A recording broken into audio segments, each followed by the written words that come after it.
It is easy enough to understand why an ambitious politician like Priti Patel would have wanted to court conservative Friends of Israel CFI, described this week by the Jewish Chronicle's reporter Marcus Daish as the biggest lobbying group in Westminster.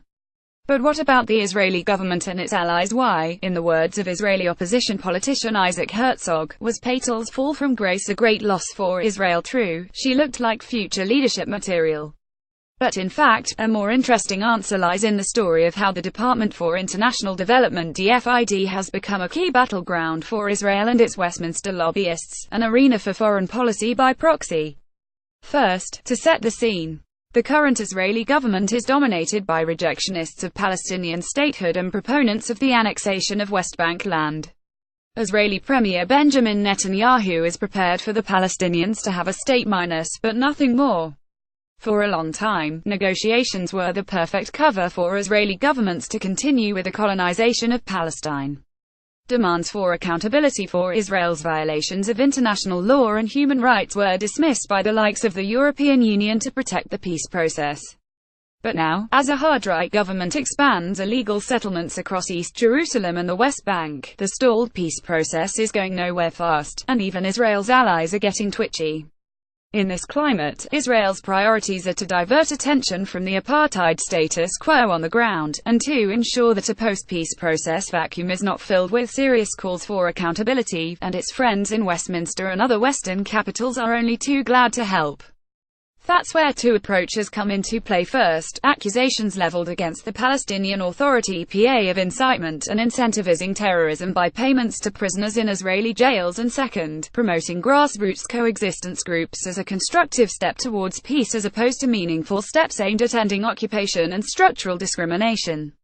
Each of these strategies has a distinct role to play. Incessantly talking up the issue of PA incitement, or hateful school textbooks, helps balance out the obstacles cited by the UK government to making progress in peace talks, incitement and violence versus settlements and home demolitions, and maintain the false symmetry of demands placed on the occupier and occupied. Read BBC journalist deletes tweet about UK's corrupt relationship with Israel. Meanwhile, the renewed push by Israel lobby groups on supporting coexistence projects is intended to make sure that the desire to do something about the status quo, in light of stalled direct negotiations, doesn't translate into a focus on holding Israel accountable for its wholehearted embrace of permanent occupation, but rather is channeled into people-to-people projects. In June 2016, a debate on international aid in Parliament was, in the words of Conservative MP Alan Duncan, hijacked by MPs who used it to demonize Palestine and Palestinians. Both CFI and Labour Friends of Israel (LFI) supporters repeatedly challenged DFID's funding of the PA, in what Labour MP Andy Slaughter criticised as a concerted campaign. Ahead of the debate, CFI Honorary President Lord Pollack told The Telegraph that we have been campaigning for many years to ask DFID to ensure that UK taxpayers' hard-earned money was reaching the right places and not the wrong pockets. A month later, Priti Patel was appointed International Development Secretary, and pro-Israel lobby groups had their opportunity. Patel, described this week in the Jewish Chronicle as maybe the most pro-Israel member of the cabinet, was already a CFI veteran. Few months before her appointment as then Employment Minister, Patel told a CFI reception she had been a friend of Israel long before becoming an MP. In addition, Patel brought to her role a somewhat unorthodox approach to aid, as was reported at the time. She had previously called for DFID to be scrapped and replaced. No wonder then, that CFI welcomed Patel's appointment, and it wasn't long before Patel was making her mark. In August 2016, Israeli authorities charged a Gaza-based employee of development NGO World Vision with funneling tens of millions of dollars to Hamas. Mohammed Halabi was tortured and interrogated for 3 weeks without legal representation, and charged 7 weeks after his arrest. A subsequent Australian government probe found no evidence of wrongdoing. Israel's friends, encouraged by Netanyahu's Ministry of Foreign Affairs, jumped on the indictment as an excuse to score propaganda points. NGOs are being exploited by terrorists, Hamas steals from charities, and so on. In the UK, Eric Pickles, then chair of CFI, linked the story to DFID, claiming that the unproven tragic story is symptomatic of the wider abuse of aid money. Pickles urged the new Secretary of State to ensure that DFID exercises far stricter oversight of aid given to Palestinian organizations, to ensure it reaches projects that work for peace rather than hate, adding it is encouraging that Priti is showing an eagerness to tackle these issues. Later that month, Patel duly responded via a letter to officials from the Jewish Leadership Council and Board of Deputies of British Jews, saying she was deeply concerned by these accusations. The abuses experienced by Halabi in detention were not mentioned. Though DFID was not funding any World Vision operations in the occupied Palestinian territory (OCT), Patel continued, the department would not consider any future funding to World Vision work in the OCT until the charity completed an audit and we have had the opportunity to full consider our position. She added, "Let me reassure you that I am taking this matter extremely seriously." Patel's response was cheered by CAFI's Lord Pollack. "This is welcome news from the Secretary of State," he said.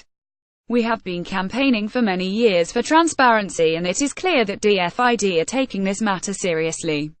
Asa Winstanley. Priti Patel scandal is the tip of the Israel lobby iceberg. In autumn 2016, Israel's friends in Westminster were keen to keep up the focus on so-called incitement by the PA. Ian Austin MP, an LFI veteran, invited Patel to meet him and a small group of colleagues, in order to discuss your department's work in relation to the Palestinian Authority.